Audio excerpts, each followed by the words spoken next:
Hello. Anybody who wants to jump on, you can jump on.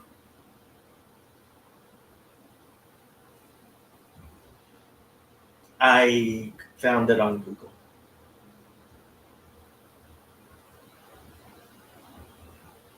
Rorschach.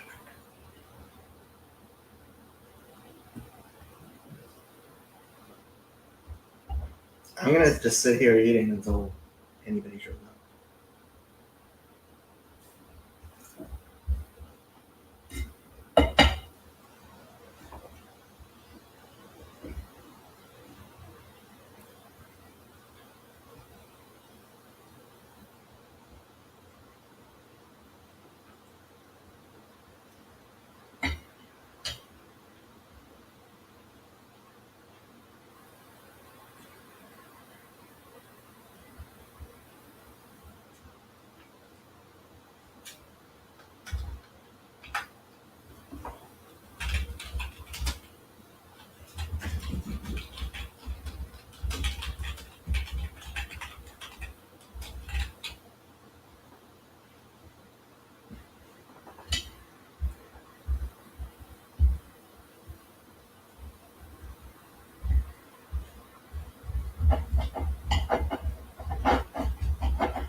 Hey, Sandy.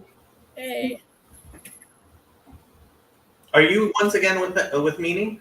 yeah, I went in there to copy and send it to somebody. Mm. How's your laundry doing? It's in. Hey, what's up? Do you want to make some tea? I've got Jacob with me. Thank you. This is the second. This is coming into the third week in the John Vervaeke course that I'm taking, which has given me Fridays off for a few weeks. So that means that I've been picking him up on Tuesday mornings and keeping him till Friday. And then I'm gone just the one day of work, and he busies himself doing whatever, and we hang out for a bit. Nice. So, yeah, it has been nice. So you have stereo Jacobs now. I do. It's amazing the number of people that I know that are named Jacob, actually. the year I legally changed my name to Jacob was the first year, and for the next 20 years, Jacob was the number one boy's name in the United States. Yes. Yes. I don't know why. I don't know why. I just told you because I changed my name to Jacob. It's your fault. See, in Canada, when I named my son, it was a common name, but not among people I was hanging out with. And we got told off by my mother-in-law for wanting to name him Jacob. Why? Same reason she was mad at his middle name. In her mind, they were both very Dutch. So, yeah. I remember when I was in undergrad, I was at the University Synagogue. And my university at the time was known as the University in Los Angeles Jews did not go to. And there was an older lady in the Bible study, and I introduced myself as Jacob. And she said, "Wow, we never had the guts to name our kids such biblical names." Which was interesting. It's like, Jacob. We didn't realize. No. Well, it's funny. Like, I knew it was a biblical name. From my mother-in-law's perspective, they were first generation immigrants from Holland, and the only people she knew that were naming their kids really still very Dutch names were the ones that refused to learn English properly, and so she was very much, no, you go to a country, you should you have to become part of the country, and this and that. And so to her it was like, what are you doing? Like her youngest son of any of them, it's like, what the heck? Why would you name your child something from, What's the name of your other son? My other son, Joshua. I like it. I do too. Yeah. Yeah. Yeah. He was going to be middle name David after my dad, but my dad and his dad had a bit of a falling out over something. Just that at that point. So his middle name got changed, but but it's a good What's name. his middle name, if you don't mind me saying? Huh? What's his middle name? What? I actually really like his middle name. His middle name is Daniel. Oh, okay. And those names of a lot of names that I know that are biblical names, I love name meanings, and those two are, there's some pretty strong names, I think. So. Well, David, I mean, you can translate it as beloved, but it comes from breast. That I didn't know, but I knew it was beloved. Yeah. Shadow, stop destroying everything. Thank you.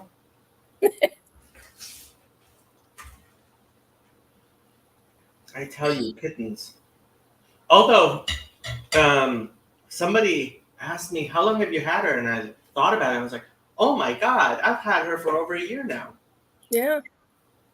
I know, that's hard to imagine. She's still just as cuddly. You watch her with you, and she's still just as cuddly. She's more cuddly, but she also insists on moving my camera. Yes. Shadow, stop. So, if you don't mind me asking, why did you change your name? So Behzad is a Zoroastrian name, and my mom still calls me that, and she likes it. She doesn't like Jacob. But in Iran, what you would do is you would have a secular name, and many Jews do this. You have a secular name, and then you have a Hebrew name you use when you get called up to the Torah and stuff like that. And, well, first of all, when I was a kid, half the kids would they couldn't say Behzad. because terminal H's are basically impossible for most Americans to say. And I mean, I used to be called Bizarre, like to the point where some people thought that was my name, was Bizarre. And so I started using Jacob because that's my Hebrew name. It always was.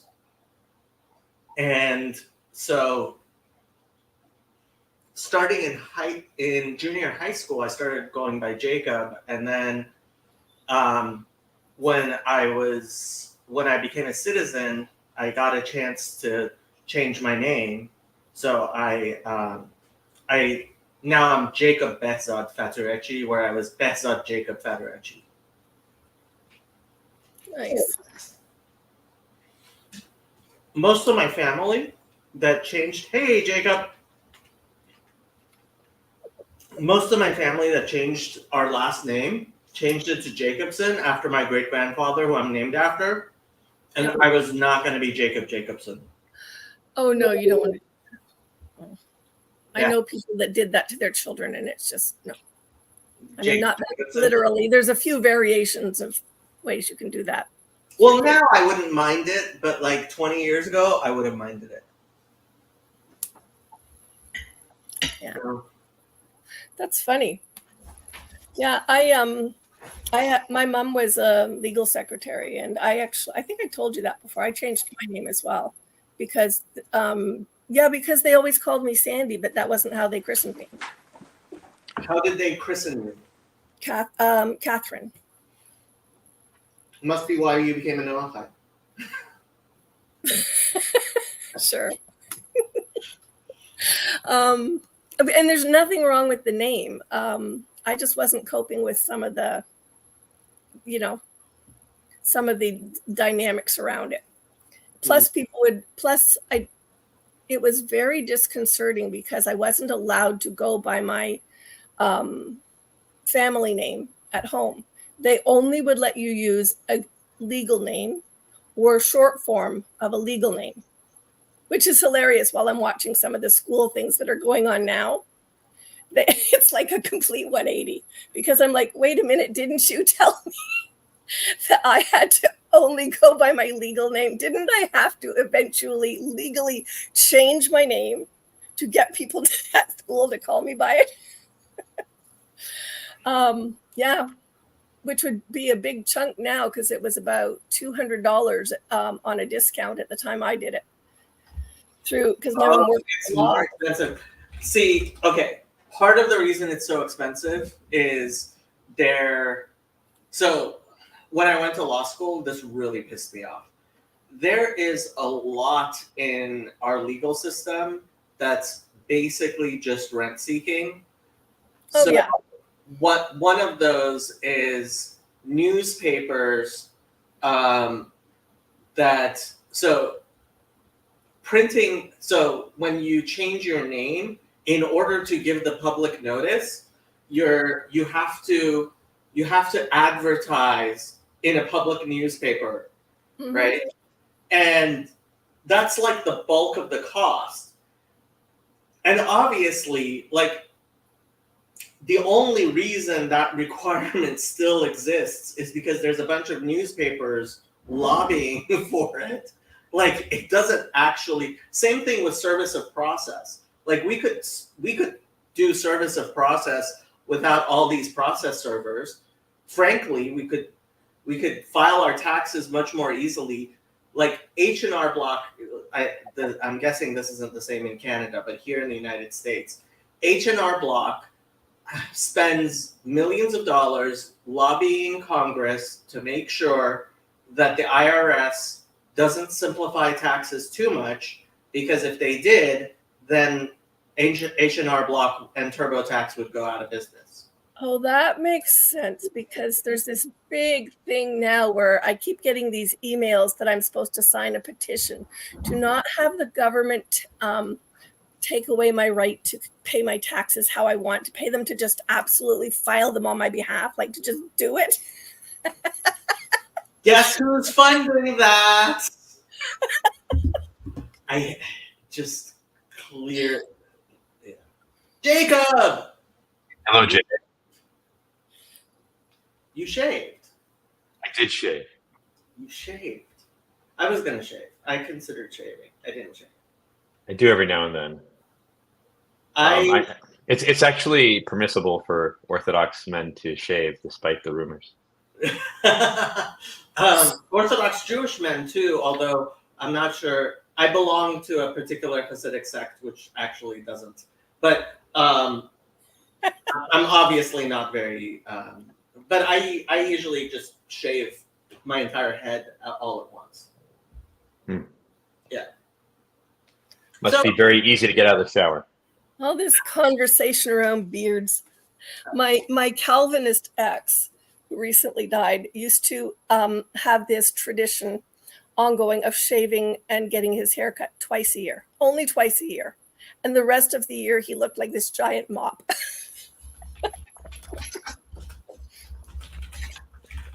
Men have a certain relationship to our facial hair. Go ahead, Jacob.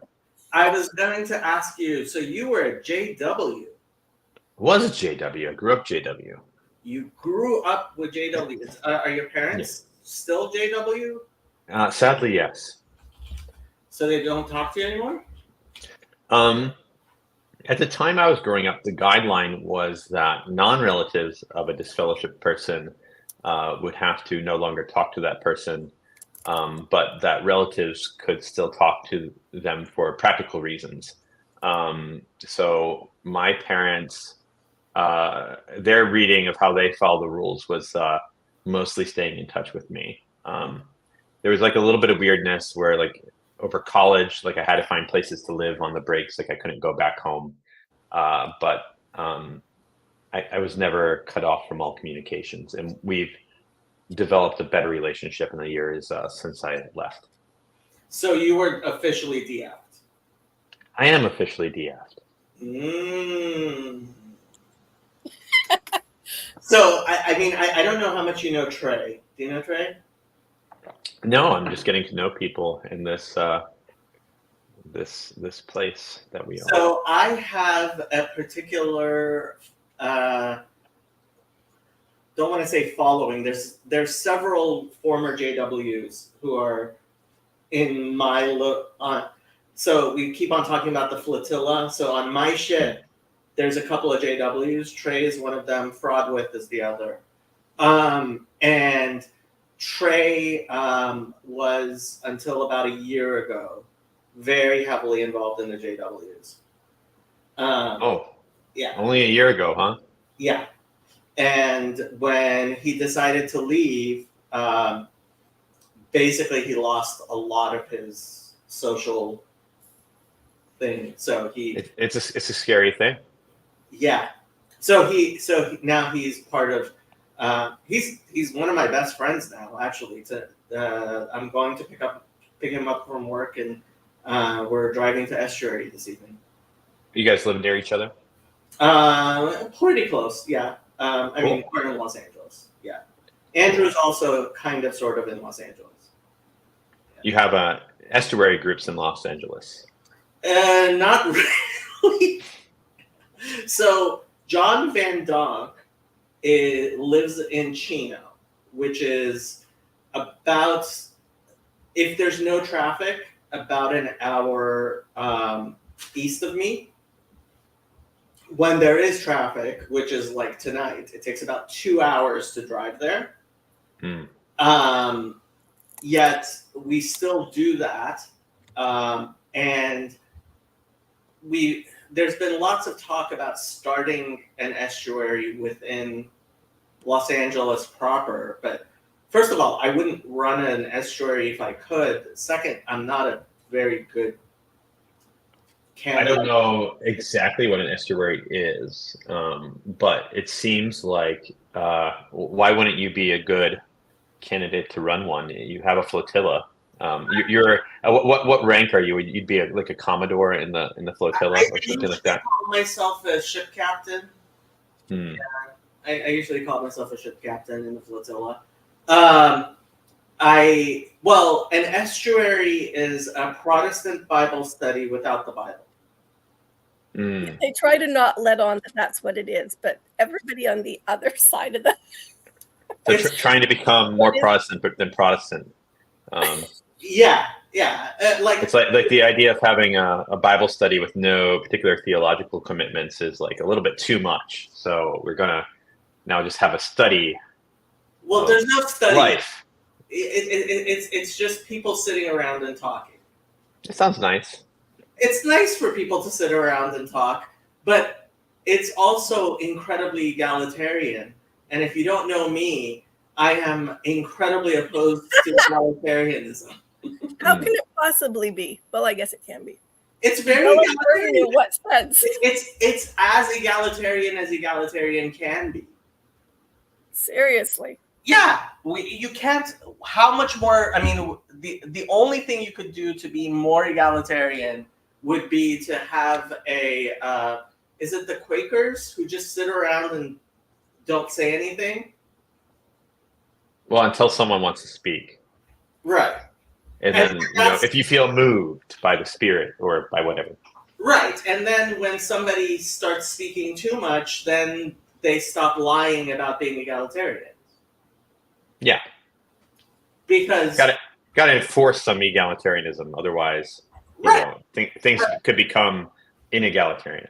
Because the stupidest idea after sola scriptura is anarchy. So help me understand your background a bit, Jacob. So you're an Orthodox Jew?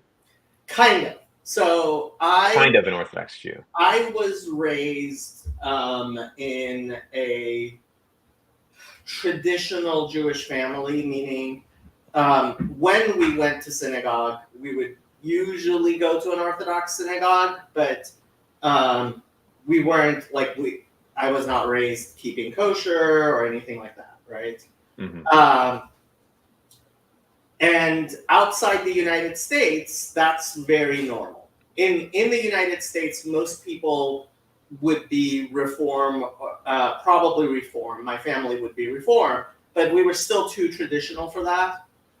So there are three major denominations of Judaism. So go ahead. Reform. You are on an Apple device, my dear sir. Oh, I am. God have mercy on your soul.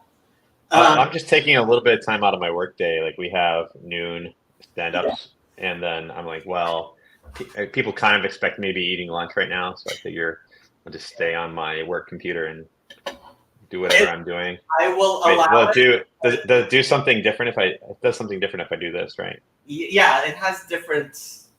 You can turn that off, by the way. I would like to. You can Google how to turn off being on an Apple computer, so I don't look like a... Okay, back to my history. So yeah, there's Reform, Conservative, which split off from Reform because they were less crazy than the Reform. And then there's what's called Orthodox Judaism. And Orthodox Judaism properly started as a response to Reform because before that it was just Judaism. So in the rest of the world where there's no Reform, there's only Judaism. In America and until World War II, Germany, there was Reform and Orthodox, and sometimes some splinters off of Reform. So still now some 90% of Jews call themselves Reform or Conservative, but usually those are people who believe in Orthodox Judaism, but they don't practice it, right? So people will say they're not Reform. They will say they are Reform because they don't keep kosher. But Reform doesn't believe in keeping kosher. And they do believe in keeping kosher, right? So there's a weird mismatch, and I'm one of the people who realizes, oh, I believe in Orthodox Judaism. So if you ask me what my creed is, it's Orthodox Judaism. But how do I live my life? I live my life kind of like a Reformed Jew. Because you're not wearing unusual, well, what would be to me unusual garments or anything like that. So, Right. which I normally associate with the more Orthodox Judaism. Yeah, and I mean, I could still be, other than having my head uncovered for no good reason, I could still be an Orthodox Jew from everything you see. But my real part of the thing is on my channel, like what I represent is Orthodox Judaism, because so my channel is a lot more religious than I am. I mean, I'd say that about my channel too. Like, I like to talk about religion, but you know, I mean, how much do I live that way? You know, probably not as much as I talk about it on my YouTube channel. But for 10 years, I was practicing Hasidic Jew, and I at one time was assistant rabbi of a synagogue, but that was of a Orthodox synagogue, and then my life kind of fell apart, and I left the whole religious thing behind, and then I started getting involved with the whole Jordan Peterson thing because of my mental health. And I got surrounded by a bunch of people who had a lot of questions about Judaism and Christianity. And I got sucked into that discussion, and my life has not been the same ever since. And you said that was like a year ago? No, that started a good. Well, I mean, the whole Jordan Peterson thing started about 6 years ago. Yeah. About 4 years ago, I had a bit of what I might call a revelation, which puts me in a weird position within Orthodox Judaism in relation to Jesus. CW wants me to tell you about Wizards of the Coast. I mean, I'm very interested in your Jesus revelations. I was talking with yesterday with a definitely a person that in the past we would have called demon infected prostitute in a sauna who has a Jewish background, and I was trying to tell her about Jesus, and I told her that. Hold on. You were trying to tell a prostitute in a sauna about Jesus. Yes. So this is at the YMCA. This is what your channel looks like all the time. I mean, Sandy, have we interacted before? Have you seen me talking before? No, and I was going to ask, is that your channel on behind your name? Yeah, that's my channel name that I'm leaving. I mean, I'd like to have more conversations like this on my channel. I'm a bit at a loss on how to like find the people that I want to have the conversations with that I want to have, and I think that's what's exciting to me about this area, as I think I might be able to have the conversations that I want to have. Just start a live stream on StreamYard and people will jump on. I'm learning the techniques, like this open StreamYard link kind of technique. Like this is definitely a technique. But okay, so just to so people don't get the wrong idea, this was at the YMCA. It was a mixed gender sauna. There was many people there, and there was a woman ranting very loudly about her background. First, she claimed to be Irish, and she was speaking with an Irish accent. Then she claimed to be Jewish. These things could be true on both her family's side.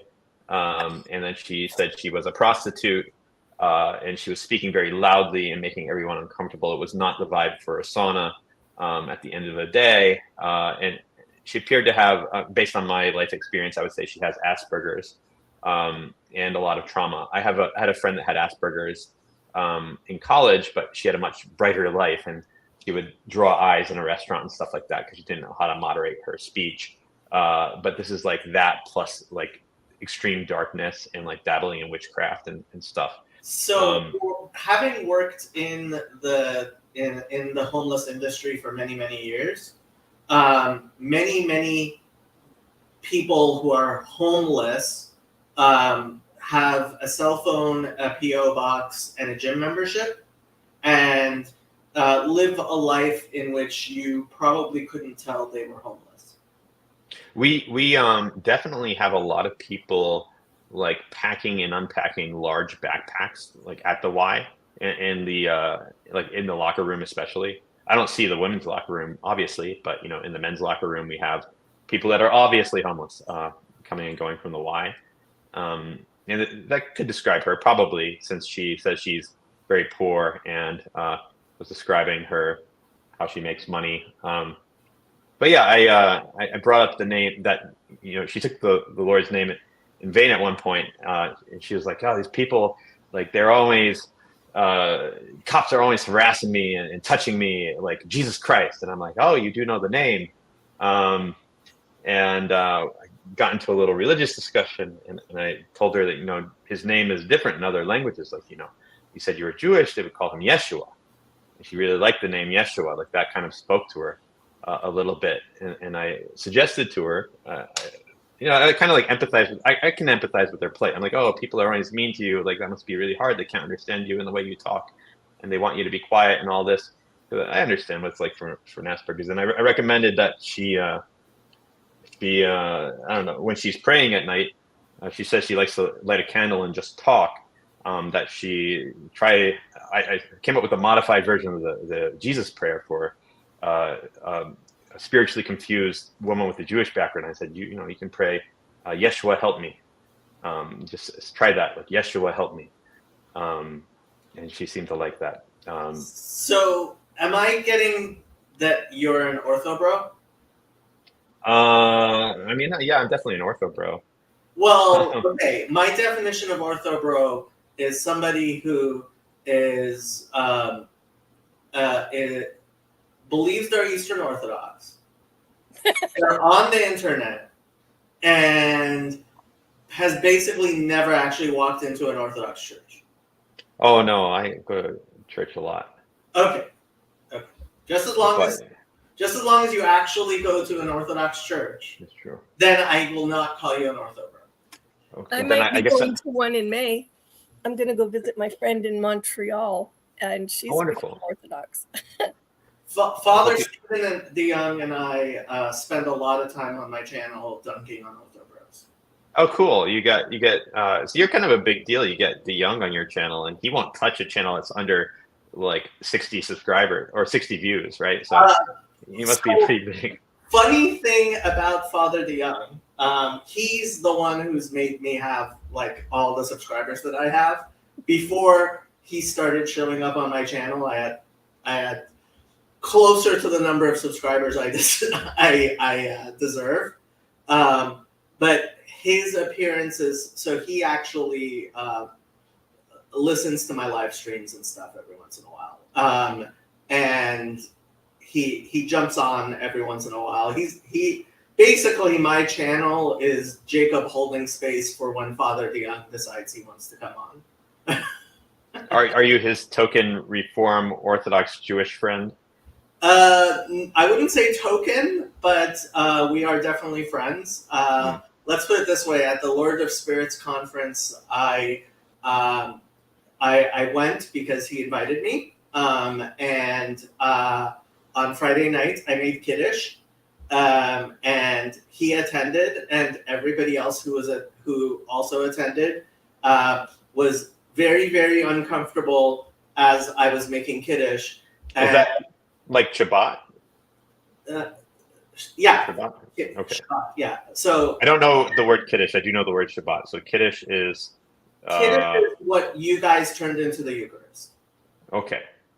So it's bread and wine? Yes. Okay. And so I was making Kiddush, and like people were wondering, is it okay? And it's like, well, Father DeYoung is participating. Yes, it's okay. Calm down, Orthoboros. Well, I feel like, yeah, that might be controversial. You know, if you had different priests, they might give different answers. But since Father DeYoung is his own priest, is a priest, you know, he is He's welcome to an make a judgment call on that. archpriest. An archpriest, yeah, wow, yeah. Yeah, he's an archpriest. And that's not making any, you know, statement about the shape of him. It's more first priest. Yeah, no. He's I mean, I keep on telling him I'm waiting for the Christians to come with pitchforks and for God to accept his martyrdom on behalf of the Jews. But he tells me what he says is not controversial. I'm like, I'll believe it when you don't get murdered by your fellow Christians. I'm very curious as to how he thinks. He did a couple of podcasts recently on Old Testament and especially the law. I did a response video and he jumped on. I see. So I haven't listened to those all the way through yet. I listened mostly through Torah. But it is different than I thought we believed. So I'm learning something. Right, and that was the third video I listened to this morning. I started listening to something simple that Yosef sent me. And then it jumped into something by Rabbi Bradowitz and decided the best follow-up to those two was Torah by Father Stephen, according to Google. yeah, so when I did the response video, I talked for like 15 minutes, and then Father Stephen jumped on, and we talked for another 2 hours. So you're going to tell me about your Jesus revelation. I'm interested in that. Aha! So there's a lot of things that for a long time Jews did not speak to Christians about. And I'm not revealing anything too earth-shattering here. Anybody who's read the Great Disputation in Barcelona by Nachmanides, Rabbi Moses ben Nachman, which is, I mean, if you're interested, hey Tayo, if you're interested in Jewish-Christian relations, I think it's a great primer. It was actually made into a BBC play, which is available on YouTube for free. You might want to watch that instead of trying to read it. But Nachmanides there says that I didn't tell the Christians about the concept of the Josephite Messiah because the Christians would lose their minds. And so for thousands of years, those Christians who have known about the concept of the Josephite Messiah have claimed that it is a rabbinic invention to explain away Jesus. Whereas most of rabbinic Judaism has been saying, no, it has nothing to do with Jesus, and since you guys don't even know enough about Jesus to talk about it, like, we're not going to help you. Then, with the further revelations of the Dead Sea Scrolls, it became very, very clear that that during Second Temple times, it was very normal, and it wasn't a post-Christian rabbinic invention to talk about various types of messiahs. So there's the Davidic Messiah, which is what most Christians mean when they say the Messiah. But within Judaism, we always distinguish. There's the Davidic Messiah. Well, if we don't distinguish, we're talking about the Davidic Messiah. But we will distinguish between the Davidic Messiah and the Josephite Messiah. And so it's not like I didn't know about the idea of the Josephite Messiah. But I through my various involvement with Christians, I became convinced of something that isn't heretical within Orthodox Judaism, but isn't accepted within Orthodox Judaism, which I would phrase nowadays as I believe Christianity is a manifestation of the Josephite Messiah. Well, since I just learned what a Josephite Messiah, that the Josephite Messiah is a concept, I don't have much commentary on that. Yeah, I figured. Thank you for sharing. Over the past 50 years, it has become very fashionable for Christians to start telling Jews who don't know about the Josephite Messiah, and being like, "See, Jesus is the Messiah," and it's like, well, for thousands of years, those Christians who knew about the Josephite Messiah told us it wasn't a thing, and it was the rabbis. Because as far as I'm concerned, it's very clear that you can be the Josephite Messiah, you can be the Davidic Messiah, you can't be both. Whereas Christians would, of course, say, because I'll tell you my favorite squirrel joke. So a minister is teaching Sunday school, and he asks the class, what has 4 legs, lives in a tree, and stores nuts for the winter? And all the kids are looking at each other and like not saying anything. So he finally decides to ask a particular student. He says, Timmy, what has 4 legs, lives in a tree, and stores nuts for the winter? And Timmy says, well, it sounds like a squirrel, but I'll say Jesus. Because, like, when you talk to at least Protestants, like, the answer to every question is Jesus, right? To the point where Jewish counter-missionaries like to point to particular verses in the Bible and be like, so is this Jesus? And of course the missionary will say, of course it's Jesus. And then within context, it'll be some horrible person. It's like, come on. Like, stop seeing Jesus in everything in the Bible. Jesus can't be every character in the Bible unless you're willing to say he's every character in the Bible, right? Everybody's getting bored of Jacob's greatest hits. Oh, and you're not talking about me. They're talking about your greatest hits. Yes. All right. I'm new to it, so it's all fresh and new, and smells like fresh baked bread coming out of the oven to me. There are people playing Jacob Bingo, and I'm sure at least a few of them have already. How long has your channel been around? Good question. My first video was probably like 3 years ago. It grew very, very slowly.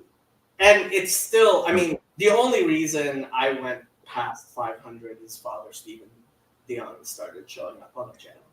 Yeah, I've been having a lot of struggles lately trying to decide what I want to do online. Like, I have a lot of rants that my friends like.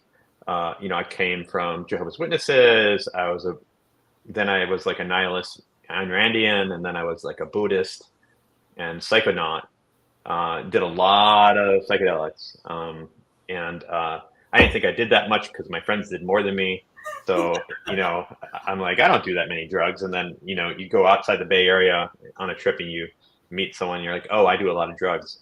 And then came to Orthodox Christianity somehow, so I have like enough perspective to kind of do some comparative religious background on like what I know, which isn't that common. I don't think there's that many Christian people that can really speak to the psychonauts and to the techies like I can. So I imagine having some sort of role in that conversation. But at the same time, I also have like a lot of offline ambitions. Like, I'm trying to discern if going into some form of ministry, like in my faith, might be more useful and important and powerful than me making a lot of online content that like ruins my reputation and like, but maybe grows my follower base. And I don't know where that line is. In the Sermon on the Mount, Jesus talks a lot about practicing so that people can't see you, like praying in private, giving in private. And like there's something about making online content, which is the polar opposite of that. And so I feel this tension where maybe I'm selling out my offline ambitions if I go really online. And like maybe I need to be quiet online if I want to pursue the offline ambitions. Okay. I don't know yet. So I have been as active as I can be in encouraging Eastern Orthodox YouTube. And there are channels that I've been trying to help cultivate, including Tim Burkhart. I don't know if you know him. He's very involved in the Greek Orthodox Church here in California, and he's also involved with my charity. He's treasurer of my charity, Fountain of Comfort, and he for a while he had a Greek Bible study, which Father Stephen actually helped contribute to, which unfortunately the person who he was doing it with got cancer and is too sick to continue. But and I'm also very involved with Archangels Media, Justin from Archangels, who has a YouTube channel, and he has a Discord server that I am constantly bringing Eastern Orthodox people and frankly Gentiles who aren't Eastern Orthodox too. And my requirement for both Tim and Justin was that if you are going to represent Eastern Orthodoxy, you need to do it under the direction of the church. And so I basically, he didn't need too much prodding, but I basically told Tim I would not support his project unless his priest gave his blessing. Mm-hmm. I know for a fact that Justin is very much under the guidance of Eastern Orthodox priests. And part of my whole thing with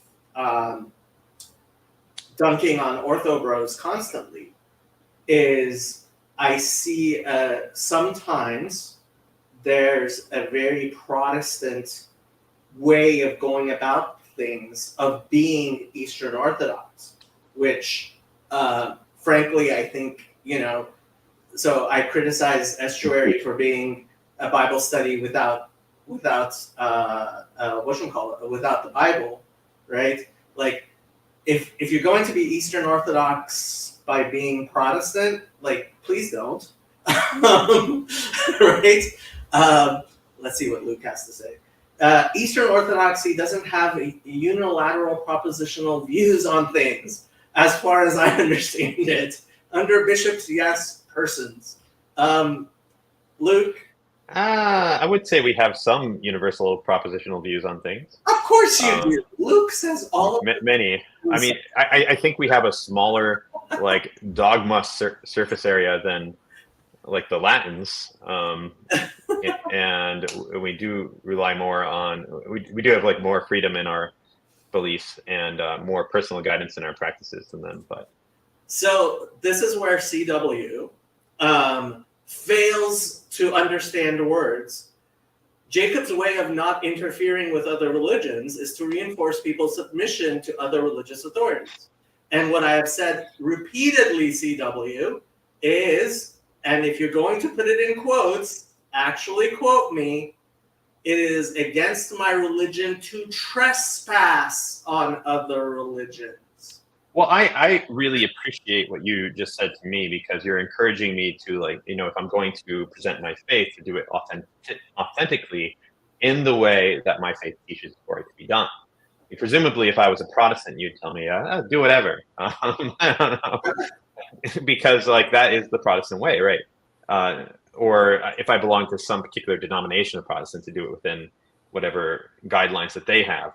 They might have a guidance of an elder. Most Protestants don't really have the sense of permission and official blessing of the church on anything, right? Right. More like individual autonomy. It would seem just very strange for most Protestants to get like their pastor's input on. I never anything encouraged CW or Sam Titteman to go talk. I've been encouraging Sam Titteman to start a home church, right? And I have been doing this for years. Is that the Unitarian? Yes. Okay. Yeah. I am a huge fan. There are 3 people in this little corner, as people call it, who I am huge fans of. That's Chad, Grizz, and Sam Titteman. Yeah. I haven't interacted with those people very much yet.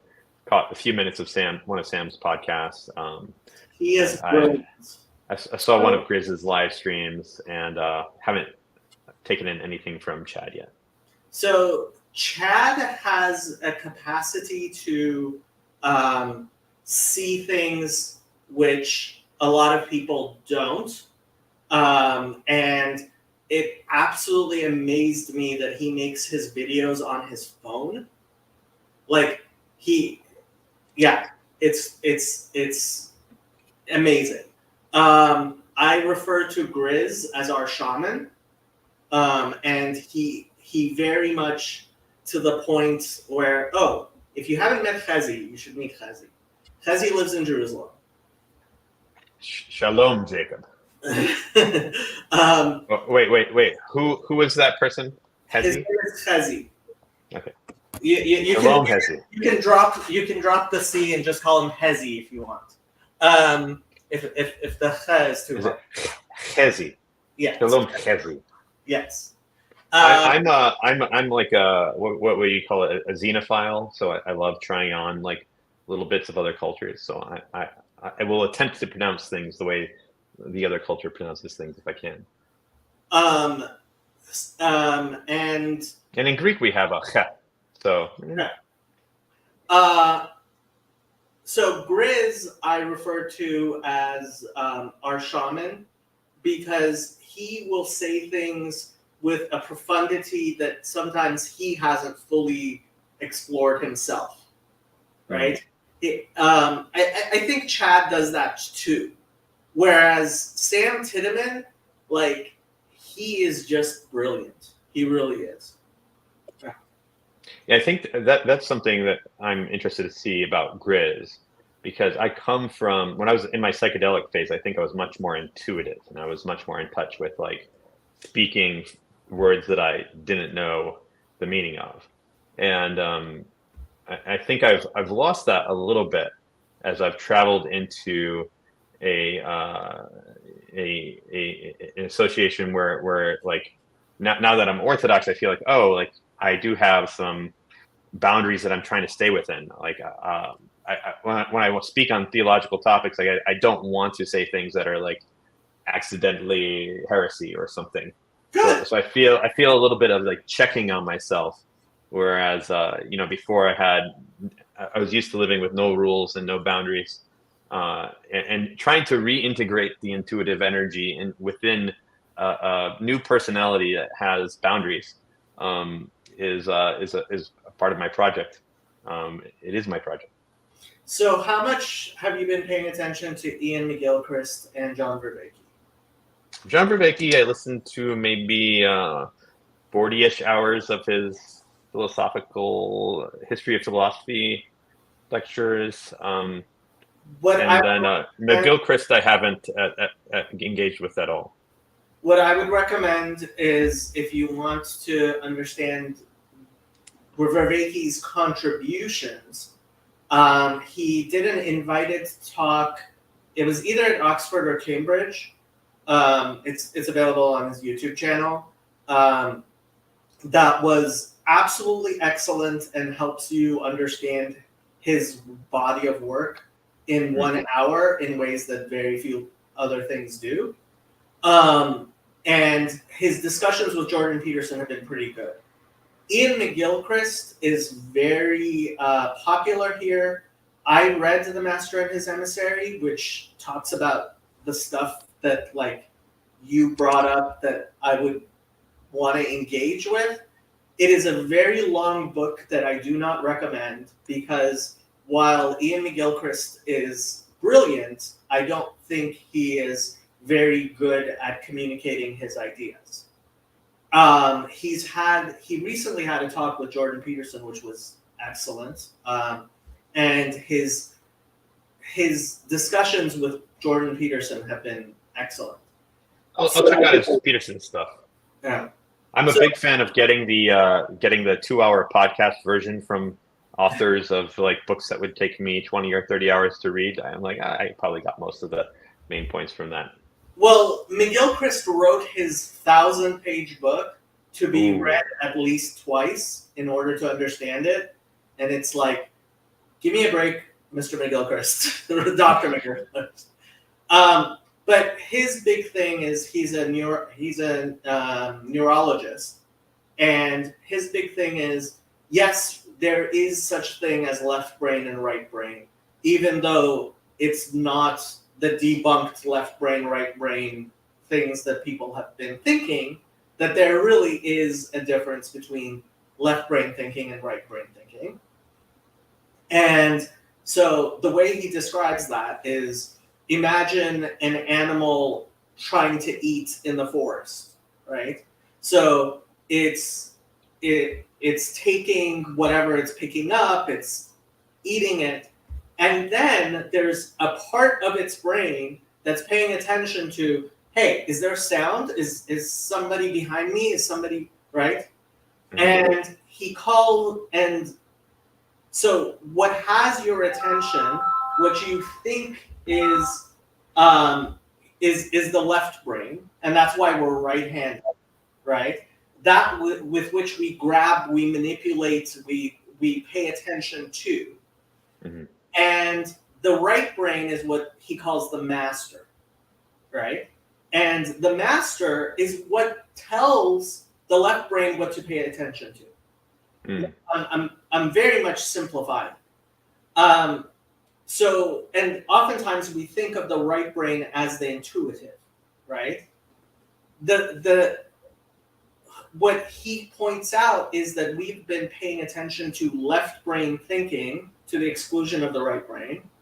And that's something which Vervaeke also talks about, propositional tyranny, because he talks about the 4 ways of knowing: propositional, perspectival, participatory, and I always forget the 4th, which one I forgot, but there's 4 of them. But he talks about propositional tyranny. One of the things I feel I've had to point out in this little corner, or what I call the Jordan Peterson sphere, is that yes, propositional tyranny is bad and left brain dominance is bad, but negating the propositional and negating the left brain, which is what a lot of people try to do, Luke, is also bad.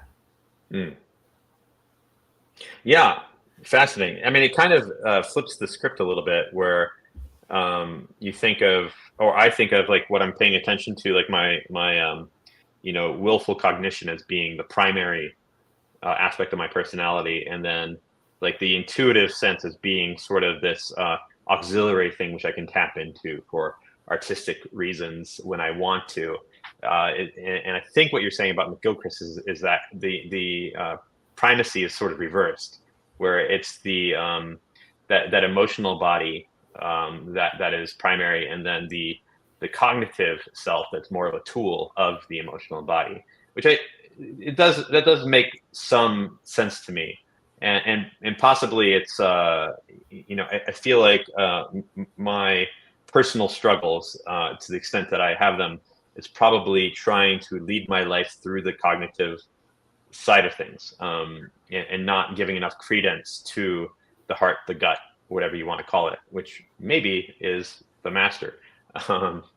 Well, so that's funny because so the Hasidic dynasty that I'm involved in, I can't say a part of, right, is called Chabad, and this word Chabad comes from the intellectual faculties, and one of the mottos of this movement, the Chabad Hasidic movement, is Moach Sholet al Halev, that the mind should control over the heart, and that's the same distinction, which is the intellectual and the intuitive that you're making.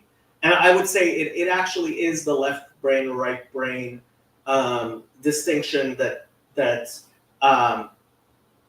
he makes, and which is why I don't actually like the master and the emissary thing, because I believe that in fact that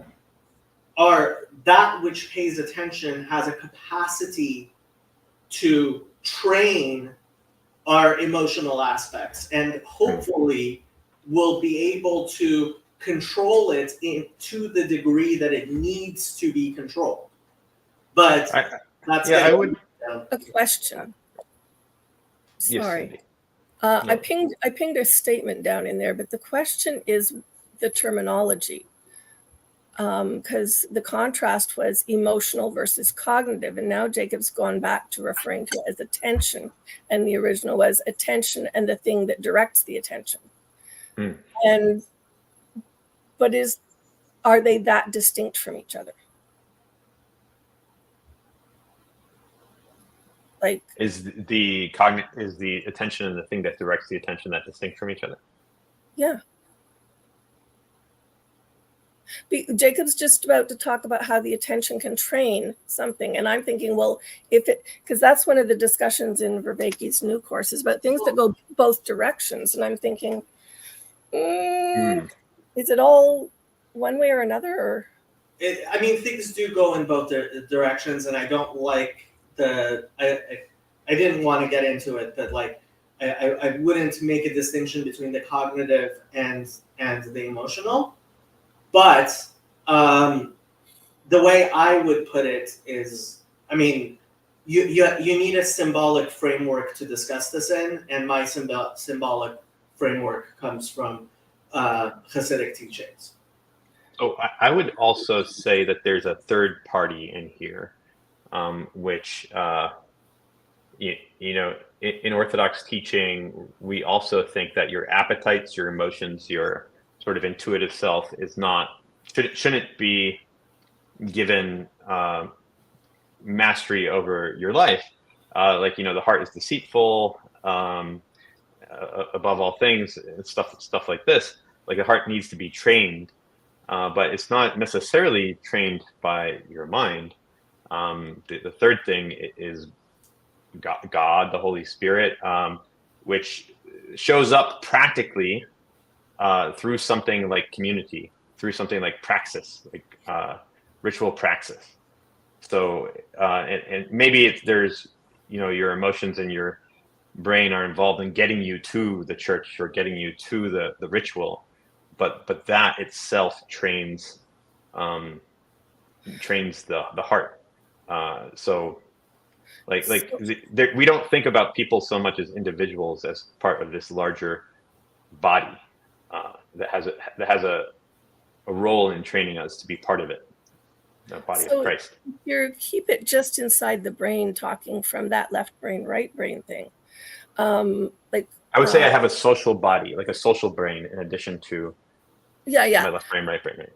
What I was going to bring up was one of my friend's sons was born minus his corpus callosum. It's a genetic thing, I think. But so each part of the brain will do its thing, but the communication between the two is disrupted. it's not smooth flowing. It's not flowing like I believe that's how people have studied the different functions of different hemispheres in the first places, through people with that kind of cognitive defect. McGilchrist spends the first half of his book just going through 500 pages.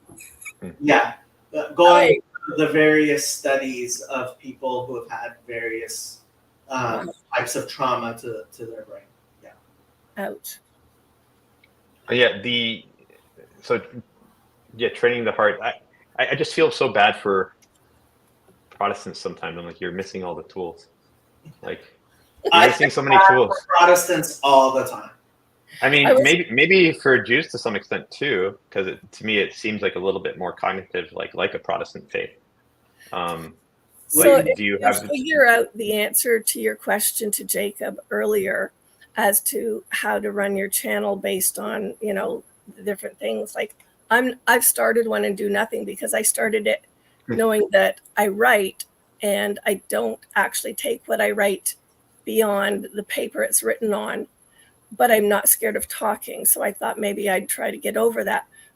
But then 90% of the conversation here goes to these kinds of things. And I'm kind of trying to decide how to learn to talk to myself on multiple topics if I'm going to talk to myself on stream or on even a recording. Or am I just going to make you confused? And that seemed to be your jumping in point on the whole, your TV thing is, how do you appropriately make that work? Hi, Andrew. And how are you true to yourself and to God in that place?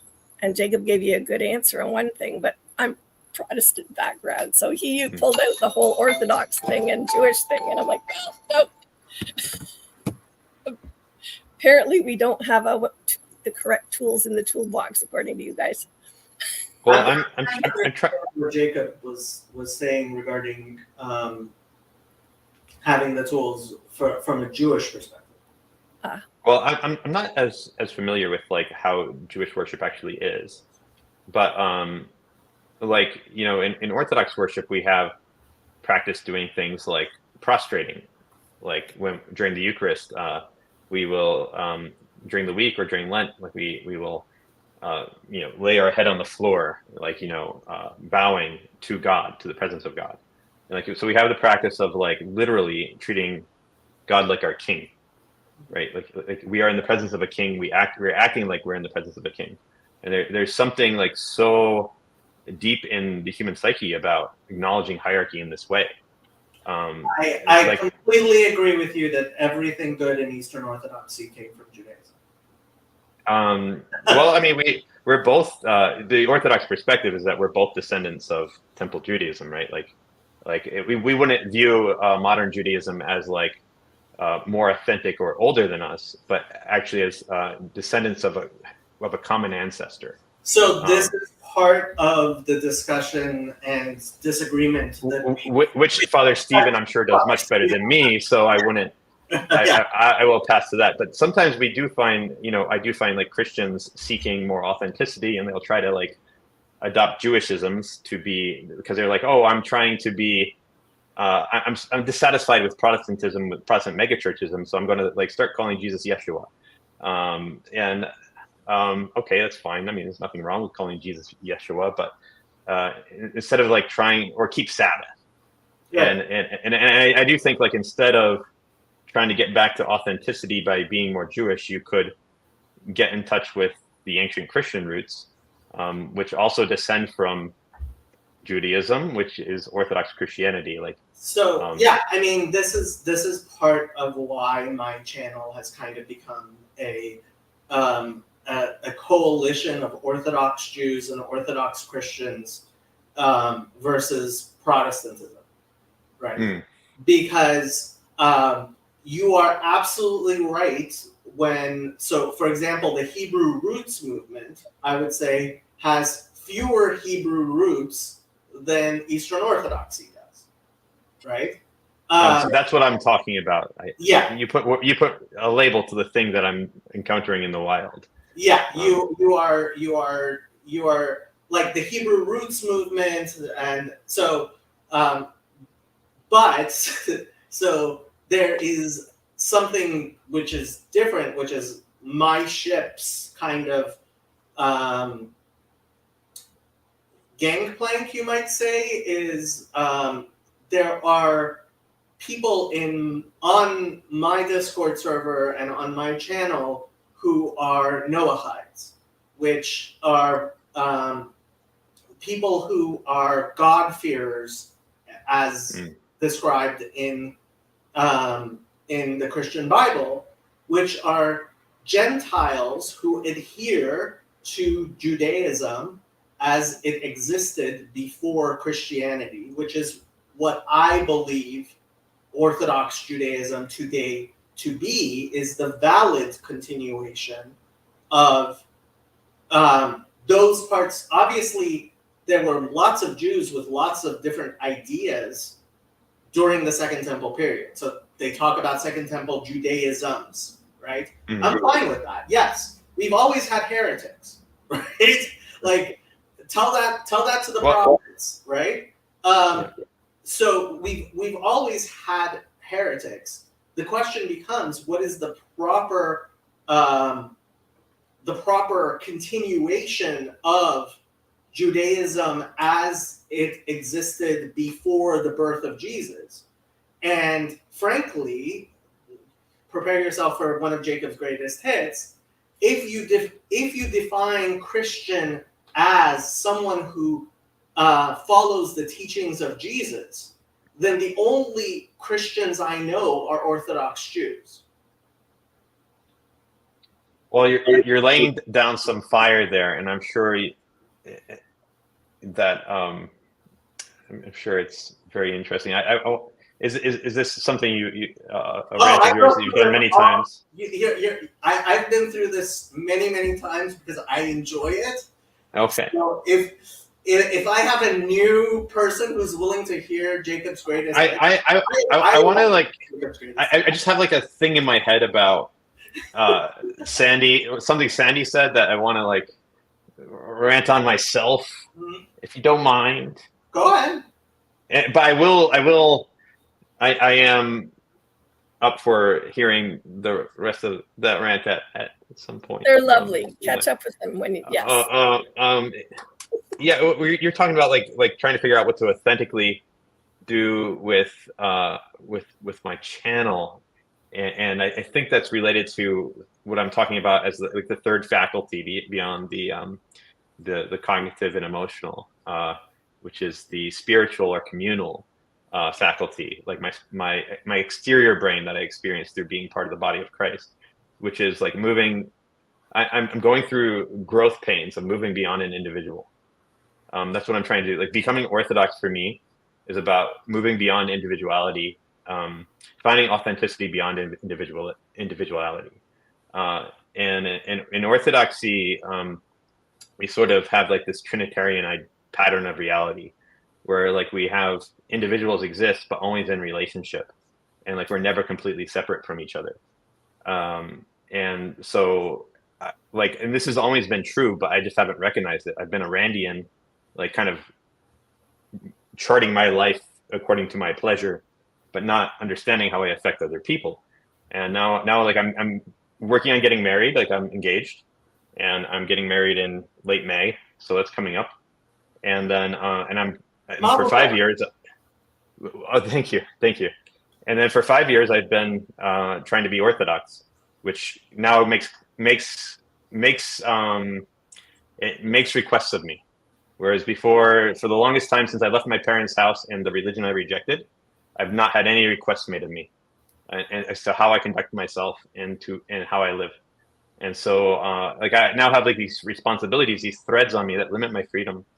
But I'm hoping call me beyond what is possible as an individual into something more worthwhile, and that's being part of the body of Christ and also being part of a marriage.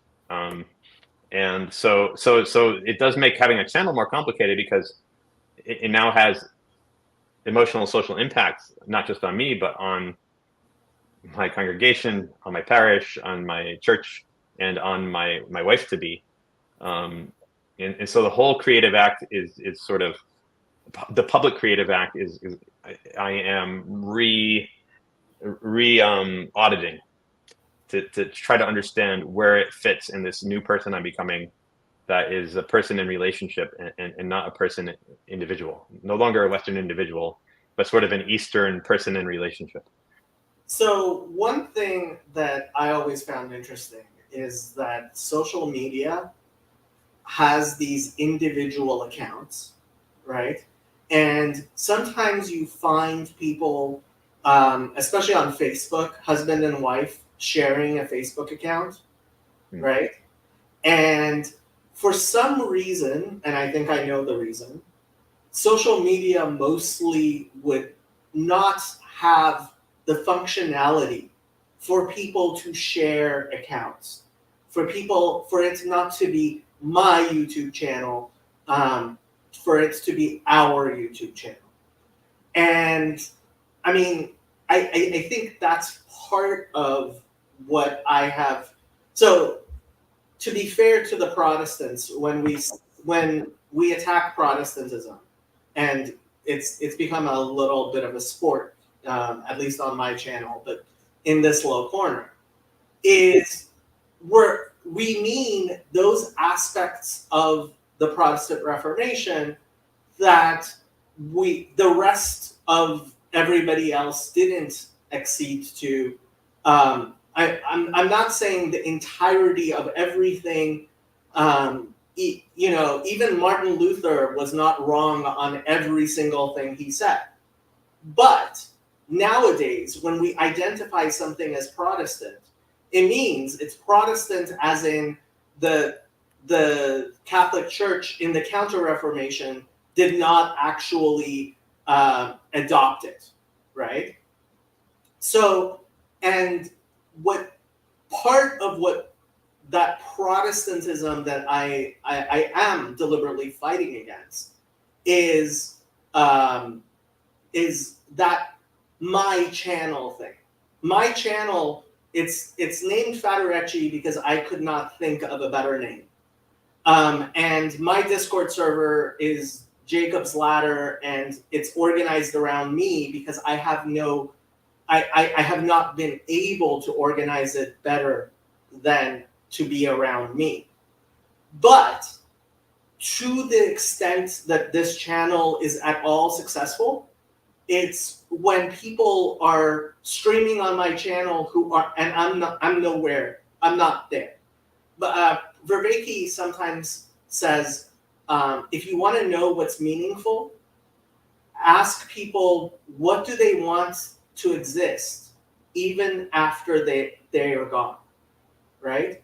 And I think in real life, right, for me, that which is most meaningful and real is that which does not require me to be there, right?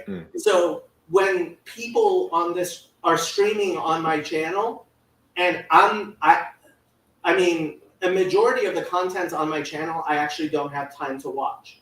I don't watch the content on my own channel, right? And that's the communal spirit. That's what I am trying to foster. And I agree with you. Eastern Orthodoxy, and frankly, I think Catholicism, and frankly, all good religions do that. Now, there was a time when, in order to effect the Reformation that the Protestants needed to effect, there was a need to use these universal solvents, which Luther and the other reformers did, and recognizing the importance of individuals is great. I mean, look, I believe each individual, right? There's a reason God created man alone, right? But the reaction has been to actually. Well, I think the core of the Protestant Reformation that maybe is the poison is the is enthroning the conscience of the individual as a source of authority. I agree. Making everyone a pope. Yeah. So that's interesting, and I'd be curious because I'm old enough to remember those little tracts they'd hand out where you're sitting on the throne of your own life. And then they tell you that that's the wrong thing. So you have to get down from the throne and put Jesus on the throne of your own life. And from there, they go on to try and explain things. And I'm kind of, because the messaging still comes through as a little bit mixed, a lot mixed. So I still hang out in some of the Calvinist discords and stuff and chat with them. And I was actually thinking of sending them, one of the guys there, the links to the videos I was watching this morning, maybe even Father Stevens, although that could be a little bit. But just the pattern of them was really interesting in one of the conversations going on. When I look at whether or not the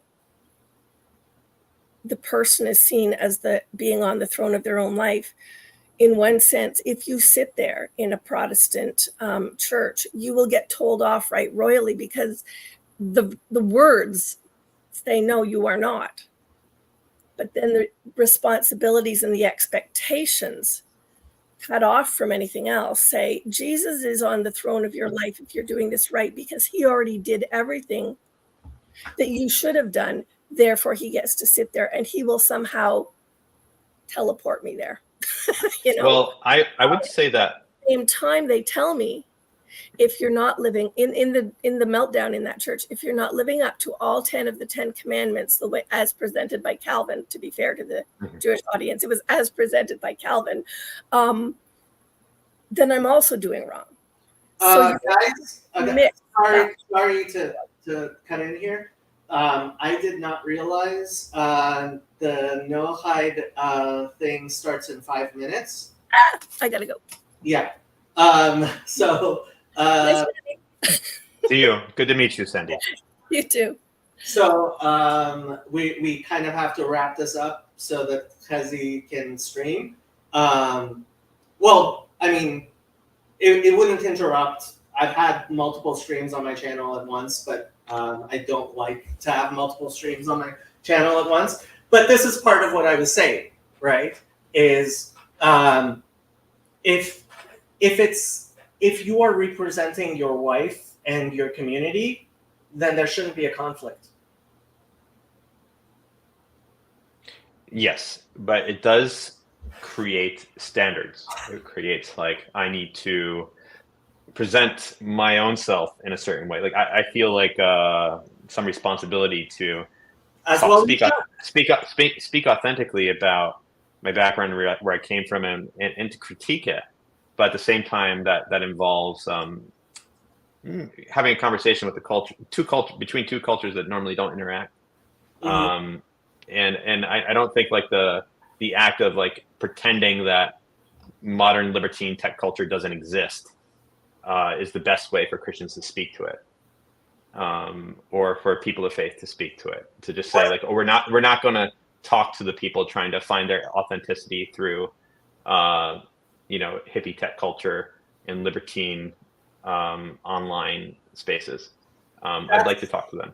I think you should talk to them. But what I would say is if you want to contribute, my recommendation would be to talk to Justin from Archangels Media and to work within his framework, because the canonical status of the Orthodox Church in America is the real problem that the Orthodox Church has, I believe. There is no proper jurisdiction. There is no sense of, I belong to the Eastern Orthodox Church, therefore this is my bishop, not because I chose him. But it just provides such a nice halfway house for us people coming from, a Protestant background, where we have to obey an authority, but we have a choice of 4 different authorities in our town. If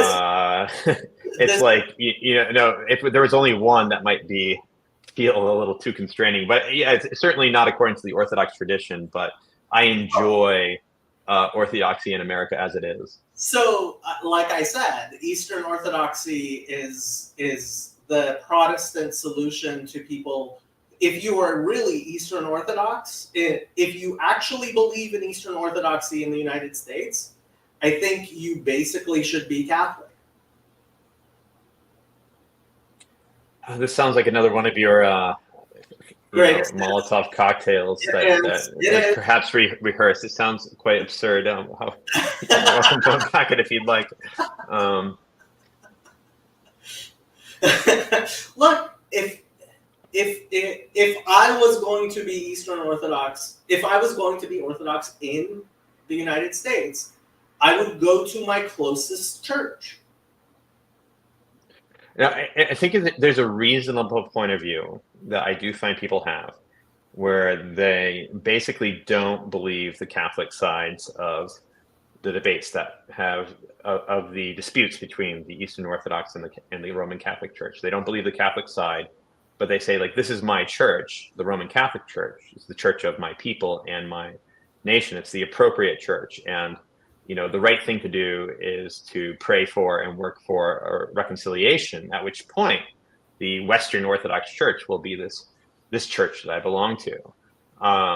Rather than say, like, oh, Rome is wrong about a handful of things, so I'm going to jump over and start doing the Byzantine Rite that comes from the Imperial Church of Constantinople. And I respect that opinion. I didn't grow up Catholic. I don't have any allegiances to the Western ways of doing church, so I can't really say that that would appeal to me. And you know, I love the Eastern Church, and I've found just a much more powerful and living spirituality there than I did in my many visits to Catholic churches before I became Orthodox. But I get where those people are coming from, where they're like, oh, the Anglican or Roman Catholic Church is the true church of the West. And the right thing to do is work for reconciliation, not jump ship. Yeah. So Chazi has delayed his stream. So we do have a little bit more time. I'm hoping that Chazi will actually jump on, because I think you would really love speaking with Chazi. I really enjoy and appreciate your desire to connect people in with you know, this social group. Like I've felt your hospitality since I popped on Vanderclay's stream last Friday and the Friday before. And I really appreciate it. Really, it's something you do well. It's, you know, when people say sometimes I get compliments, and I'm wondering if people are being sarcastic, because I'm also being known for being incredibly mean and harsh to people. Well, yeah, and you know, I've avoided debates with you, although because I'm like I'm not the best person to debate with you, and like and I know you've had Stephen DeYoung on, so I'm like, he can handle all of our debates. Like I have nothing to add. Nothing intelligent to add.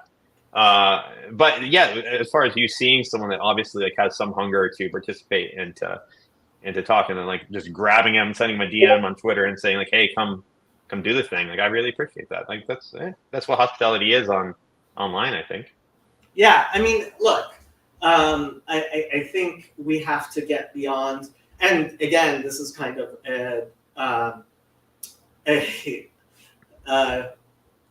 CW says Jacob practices the most winsome form of hostile hospitality. I think this is part of what I rail against as far as Protestantism, which is if you disagree with someone, you can't be in part of the same church. That's what the Protestant motto is, right? Which is if we disagree on fundamentals, I have to not be in communion with you. Now, there are some fundamentals with which I kind of agree. So like, I think the Protestant church has gone in completely the opposite direction nowadays. I don't know when your version of Protestantism is from, but nowadays, like the fundamentals they have are very small. The main line. There's only two Protestant denominations left.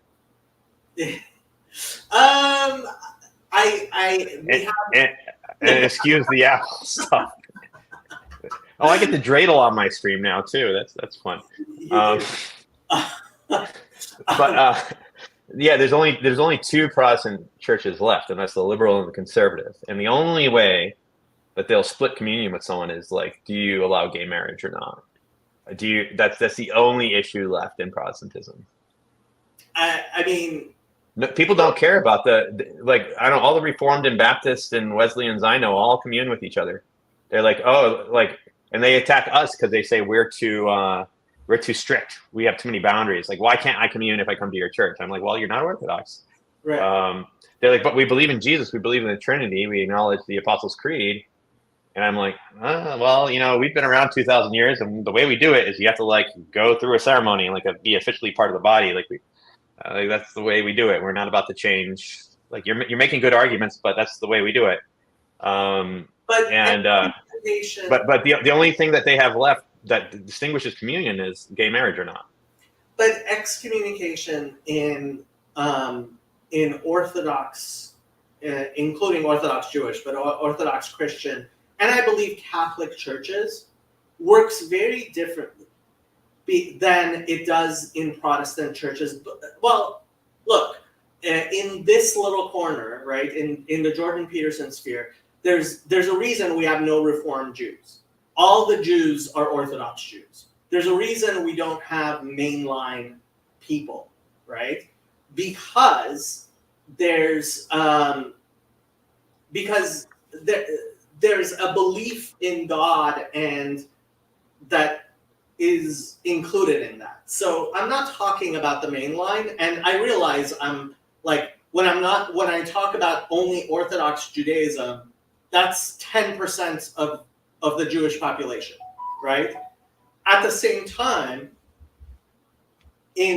on my Discord server, on my channel, Judaism is Orthodox Judaism, and while I have invited Reform and conservative Jews to participate, they never do.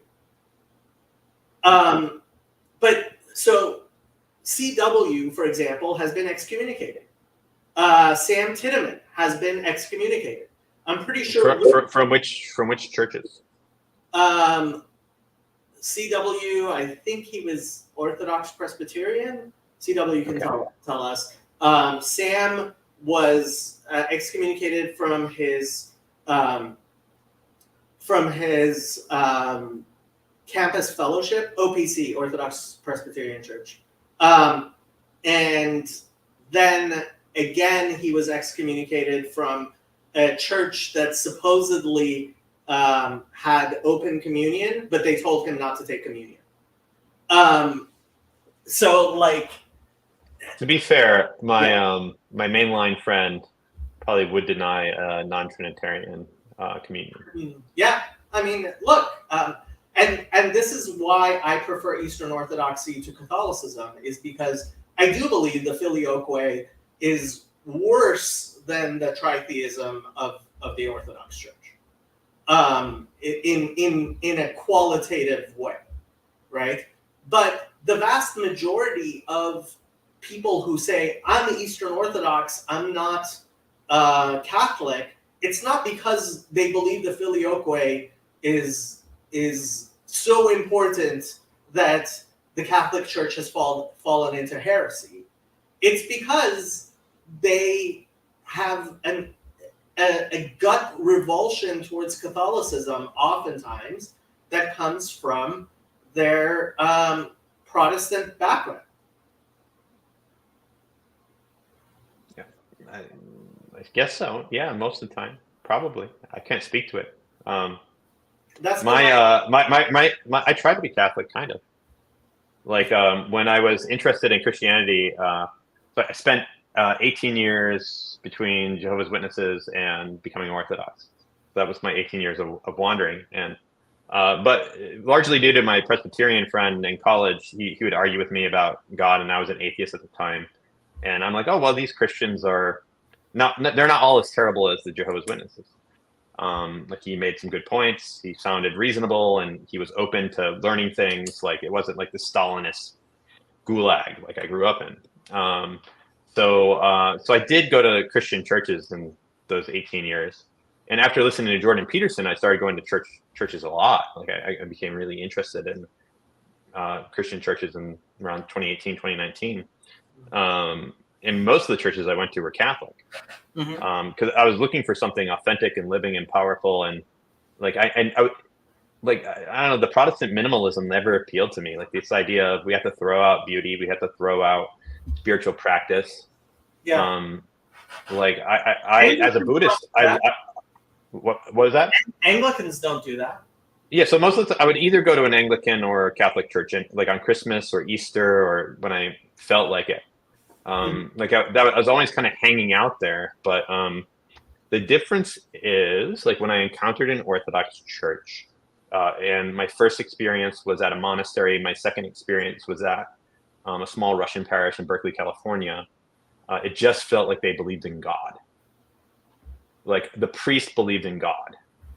The priest took his job seriously. I can even tell today, like if I go to liturgy at like a church where the priest doesn't believe in God that much, or the church where the priest really believes in God, I can tell the difference.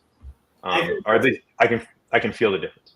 And just like Orthodox believe in God, at least in America, like they believe in God. Like that's a difference. And it was such a, like I was hanging out around Catholic churches, like waiting, looking for the thing, and I was getting like glimpses of the thing out of the corner of my eye, but I went to the Orthodox church and the thing was right in front of me, and that thing is holiness.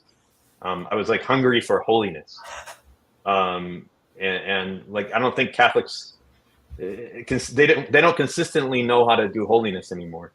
Okay, they lost it. I have to tell you, this is part of what I think is the experience of being Eastern Orthodox in America that isn't true if you're Eastern Orthodox in the rest of the world. Because It's true. cradle Eastern Orthodox tends to be very, I mean, there's a reason why the Eastern Orthodox Church in Israel is so, I don't even know what to call it, corrupt. And it is truly corrupt. Like it's indefensibly corrupt. Because it's a family business. It really is. It's a family business, right? I think I'm quite lucky in America, actually, where like we're at a phase where the Orthodox Church is composed of very passionate people that really care. It's going through a phase of growth. It's fresh planting.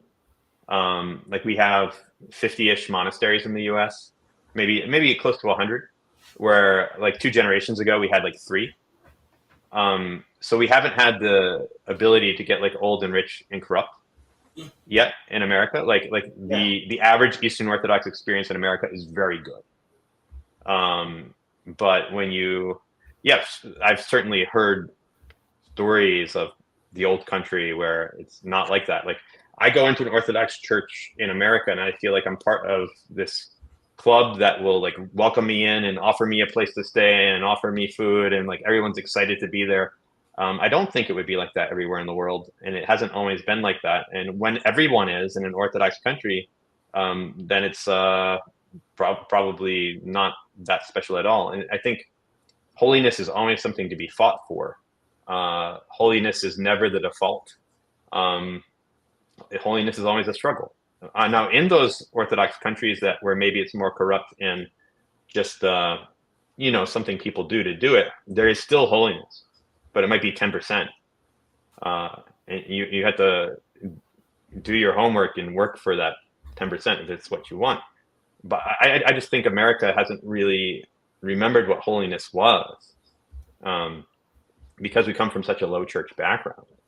Like we're such a cognitive propositional nation, that it's astonishing for Americans to encounter holiness, ritual, holiness in the liturgy. And I think that's something that drew people to the Eastern religions, like the non-Christian Eastern religions in the 70s, was they were looking for spiritual practice, and they were looking for a sense of the transcendent, which they weren't getting from their Protestant churches. They weren't getting from evangelicalism, and that's also something behind the growth of Pentecostalism, which is America's gift to the world, I suppose. Is looking for something transcendent, looking for something beyond the propositional, because we were just so tired. We were missing something. Everyone felt like they were missing something. They're not sure what. And I think that for me, the thing I was missing was holiness and something to do. And I love Orthodoxy, but I understand, like, there is a corrupt version of Orthodoxy, even in America. Like, some of our jurisdictions are more healthy than others. Some of our churches are more healthy than others. I've been to Orthodox churches where I didn't think the priest believed in God, and it doesn't feel the same. Yeah. No, I mean, I completely hear you. One of the things that I learned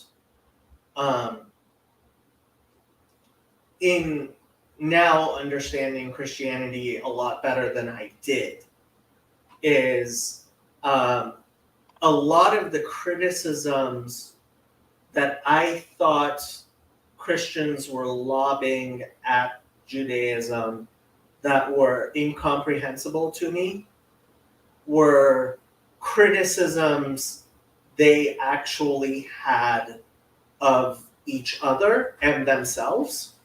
So especially like when they talk about religion and spirituality, right? So I'm spiritual, not religious, or legalism, or they talk about modern day Pharisees, right? I thought they were criticizing Judaism, and then I realized, no, actually they don't know much about my religion at all, and we just make a good proxy to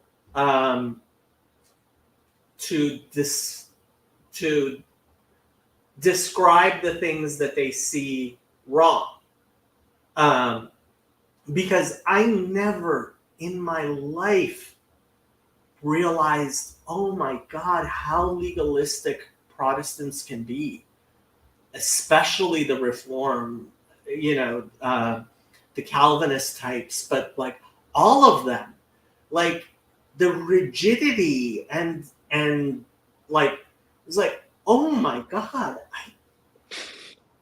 I had it's just very ironic when you like read the New Testament and you see, like, Christ criticizing the Pharisees basically for keeping the ritual purity rules, but forgetting to be to the love of God, basically. Forgetting the love of God, and not enacting the love of God for their neighbor. And then as Christians, like, we have Christ repeatedly lambasting the religious leaders of his days for following the rules but forgetting the heart. But we can do the same thing. We can make Christianity that. We can make Orthodoxy that. It's not hard to do. Christians constantly are like the balance between antinomianism, which is rules don't matter because Jesus saves us, so just believe in Jesus and do whatever you want, versus Phariseeism, which is you have to follow all the rules to be a good Christian. Like, finding that middle way is a constant battle.